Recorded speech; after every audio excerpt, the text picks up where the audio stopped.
Bossman show, not a friend of the show, a friend in general, man. My man, Penny Collins, who know me since I was the hustle, man, back in the day, slanging CDs and DVDs, man. So he know me since I was at my first becoming who I am today. So Penny, what is up, my brother? How's life, man? Long way Man, we come, brother.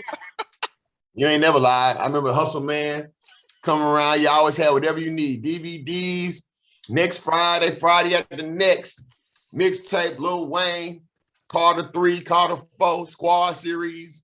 My boy Hustle Man is now the boss man, man. I'm excited to be here today, bro. In the same little offices that we were running around in 15 years ago. It's crazy. Man, what you said, but bro, I love the new paint job in the hallway though. I love it. Oh, yeah. It's on point, man. So I see got a new court now. So I mean, TSU is really rising. Big Blue is really rising for real, brother. Yeah, you already know that's the whole vibe, man. It's all about energy. It's all about being authentic and doing things the right way. And we want people to come out and support the athletic programs and Tennessee State and all HBCUs. And we can't ask for more electricity than we got right now.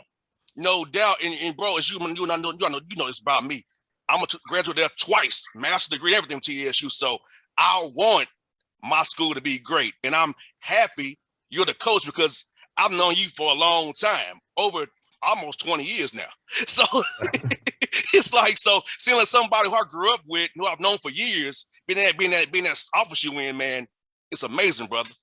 Yeah, it is. It's a blessing, man. It really is. When I really look at it, the full circle of everything and where we came from, and I look at the history of Tennessee State basketball. They've never had a head coach that's from Nashville, and that's crazy. Like, I'm the first coach to be actually from the city, but we had to make it right. The city got to come out and support, and they've been doing that, man. So I'm really excited about going to this season to see the amount of people that's gonna come out and support Big Blue. No doubt, Penny. And tell me about this, brother. For you, man, the marketing piece of it is so hard because that's the big piece to break the money coming in for the program, notoriety, and you bringing in, playing Percy Miller, like bringing him in, bringing in Masterpiece behind you guys, and playing in Atlanta twice, playing in MTEs to put the TSU brand out there. So I love what you're doing, brother.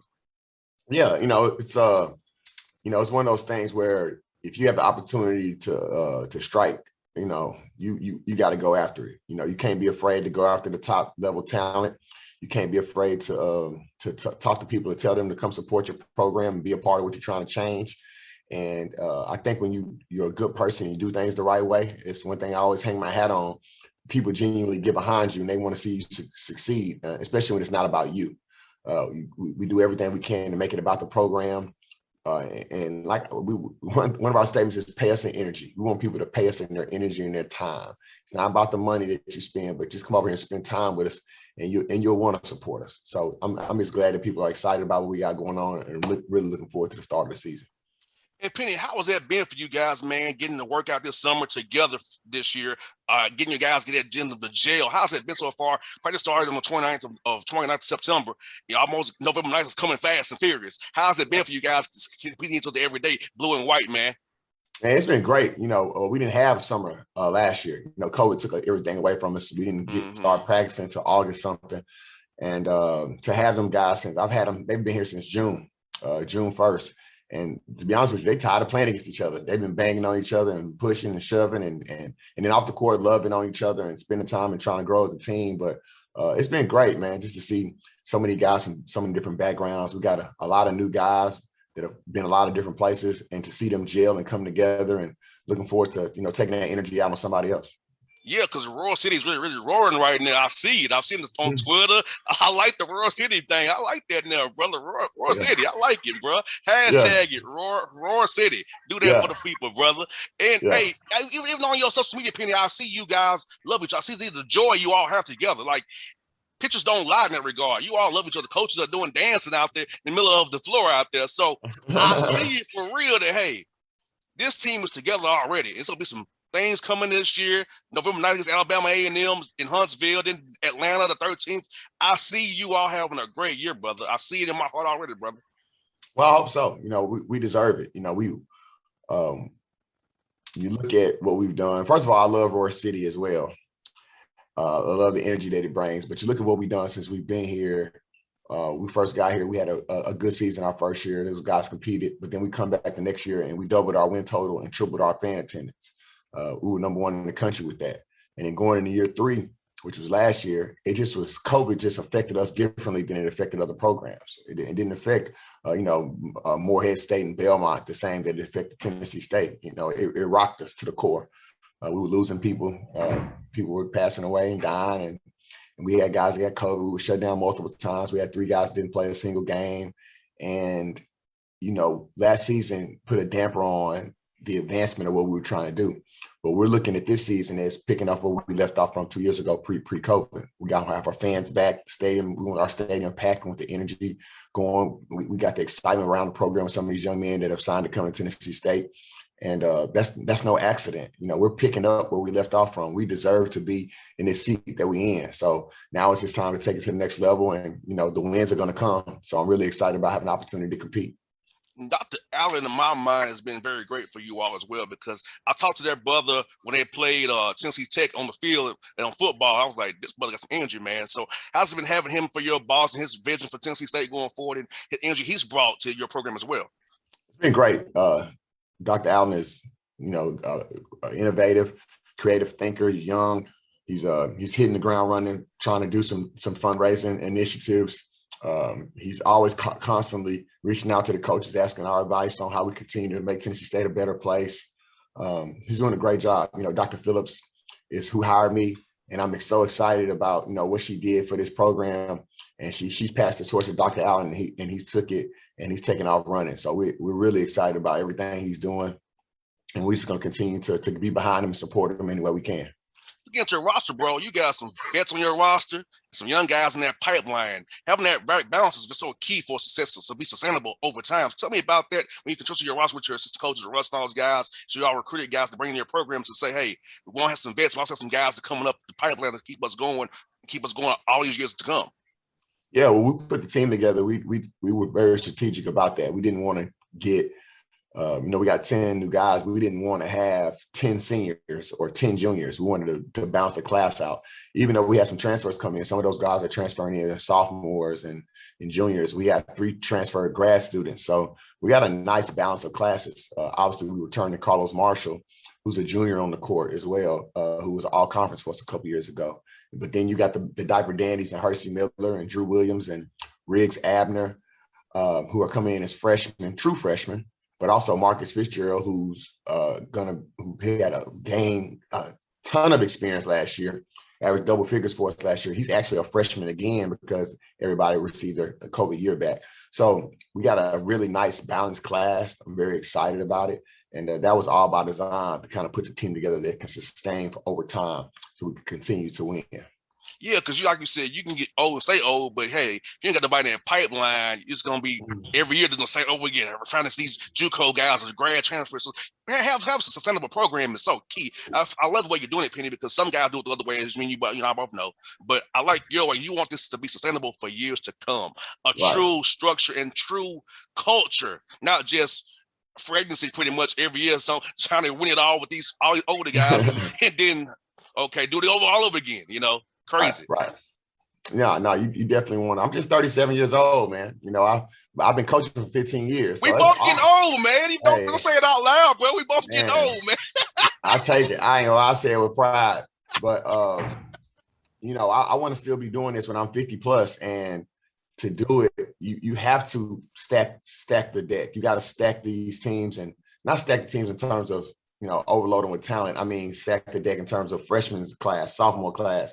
And these guys need to be in the program 4 and 5 years and they stack their deck on that. If we got guys in the program 3 or 4 or 5 years, then that's when the program can really, really take off. And since we're in year 4 of my time here, we've got 2 guys that have been here all 4 years. And that's Carlos Marshall and Monty Jahal. And when I see them in practice, and they already know what I'm going to say before I say it, they already know my speeches before I give them. And that's what you need. And when those 2 guys can turn into eight guys, then our culture will really, really, really be in place. So really, I'm just really excited about everything that we got going on right now, man. And if we can continue on the path that we're on, I think some special things can happen. I'm excited you're coming to my city twice. Georgia State. Yep. In Norfolk. I mean, within a month's time. So So because with our alumni here in Atlanta, brother, as you know. So how important is it to come down here for alumni base down here in Atlanta to see you all play up and close personal, brother, with the big blue pride you all got in Royal City coming down to the sports arena and Gateway Center out in College Park where the Skyhawks play at. Yeah, a lot of people from Tennessee State came from Georgia, and a lot of the people that are in that young alumni group are in Atlanta right now. We really, really want them to come out to both games. The HBCU game against Norfolk State, Gateway. That's going to be a big time game. They're a really good team, NCAA tournament team, and then we're going to come back and play against Georgia State, who's an NCAA tournament team in Atlanta in December. So we have so many fans in that area. There's no reason why we shouldn't paint the city blue for 2 nights while we're down there. So I'm really excited to get down there, see some old friends, see some former players and alumni to come out and support us when we come to Atlanta. No doubt, bro. Your non-com schedule is pretty nice, brother. Like, what's good about it, you ain't playing really one money game in this Nebraska. Everything else is pretty much, hey, you all can go do what you want to. And I love that because I feel like a lot of time in HBCU schools, you're forced to play all these money games and it hurts some of the kids' confidence come conference play there until all them L's. So I'm glad y'all are able to do what you want to and only to play one game for money this year. Yeah, but it's crazy. It looks like we're only playing one game for money because Nebraska's the only Power 5 team on the roster. On the schedule, but South Dakota is actually a money game.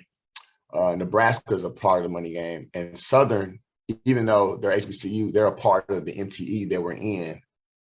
This is part of South Dakota, Nebraska, and Southern. Those 3 games are considered money games, and then Georgia State is a money game as well. But you look at Chicago State going up to Chicago State. It's not going to be an easy game playing at in Chicago against a really good team, well coached. Then you got to start the season off at Alabama A&M, and you got to play Indiana Purdue at home, who beat us last year. Then we go on the road to Lipscomb, who's picked top 2, top 3 in the ASUN, and then go on a 3-game stretch where you play Charleston Southern and South Carolina State on the road in their environment. So the schedule is not tough from a sense of it doesn't say Tennessee, Kentucky, Georgia, Baylor, Gonzaga, like some of these HBCUs, not HBCUs, but smaller income programs may do. We don't have that, but I still believe the schedule should prepare us for the OVC. It's strong and should have us prepared to go into the OVC and have a chance to contend for a championship. And I saw y'all had a pro day with Coach Stackhouse was over at Vanderbilt. Tell us about how that kind of came about, how important it was for your guys to get seen by pro scouts. Yeah, so basically, man, going to, this job, I've always said that I want to put our young men in a place where their dreams can come true. And knowing NBA scouts is one thing, but to actually have relationships with them is a whole nother side of that coin. So I took it up on myself to go out to Las Vegas and try to meet some people. And I ended up coming away with that on that trip with knowing all 30. I got a contact for all 30 teams. Some teams, they got multiple contacts on. And we were able to go out to eat, go to dinner, and spend some time to watching the games, watching prospects, and really just sitting in the stands and talking to some of those guys. And from that became an opportunity where I wanted to have a pro day. And here's the real story behind it too. Once Imani Bates and Jalen Duran went to Memphis, I knew for a fact that NBA scouts want to see Memphis. Mm-hmm. So I reached out and asked Coach Hardaway when they were going to have a pro day. And at that time, he didn't know when their pro day was. So I said, well, let me know when y'all have y'all's, and I'm going to try to reach out to the pro scouts that I've met and tell them to come down the day before to come see us. And so they ended up having theirs on a Wednesday. So I called Coach Stackhouse and said, look, Coach, I'm trying to connect with Penny and do a pro day. And these scouts are going to want to come down and see Scottie Pippen as well. You got an NBA draft pick on your team. Let's pick a day together. So he picked Monday, and I thought that was perfect. And so they went at 2:00 over at Vanderbilt, or 1:00. I can't remember what time they did. And we went, and then they left Vanderbilt's campus and came to Tennessee State's campus and watched us. And then a couple of days later, they went down to Memphis. So it was just a perfect storm. It was the right time. It just took a lot of conversations and phone calls and text messages and following up and sending emails and send another email and confirm you coming and make sure you're going to be here because we really want you here. And we ended up having 14 NBA teams here. And I mean, it was a really good day. for our young men to have that opportunity. It's one of those days that they'll never forget. And the best thing that came up of the day to me is at the end, those scouts didn't leave. They stayed and they wanted to ask questions, and they were talking about our guys, and they were writing down names, and they was asking for our schedules. And there wasn't one NBA scout there that didn't say, I'm not coming back. They all said they're coming back to games this year to watch us play. And they were just pleasantly surprised at how much talent and how well coached and how well mannered the guys were and disciplined. And so that was the best part of it for me, was that they walked away impressed. And so, next time we do it, we want all 30 teams next time we do it. So we're going to continue to do it every year for our young men because they deserve it. No doubt. And I'm hoping that my Atlanta Hawks were there. I hope they were there. So I think they were there. I'm not 100% sure. I can't remember. Good. Thank God for that. Thank God for that. Because I'm an alumni. Come on, take care of me, your alumni. Just come on, brothers, my Hawks brothers and sisters. Thank you. So, Penny, thank you for your time, brother. I'll see you soon, my guy. Like I told you in the text message, every time I come up on campus, you're a film session, brother, which is good. I'm glad you watching film. So it's good. Every time I come on campus, he's a film session right there. But it's all good. I'm going to catch you real soon, brother, all right?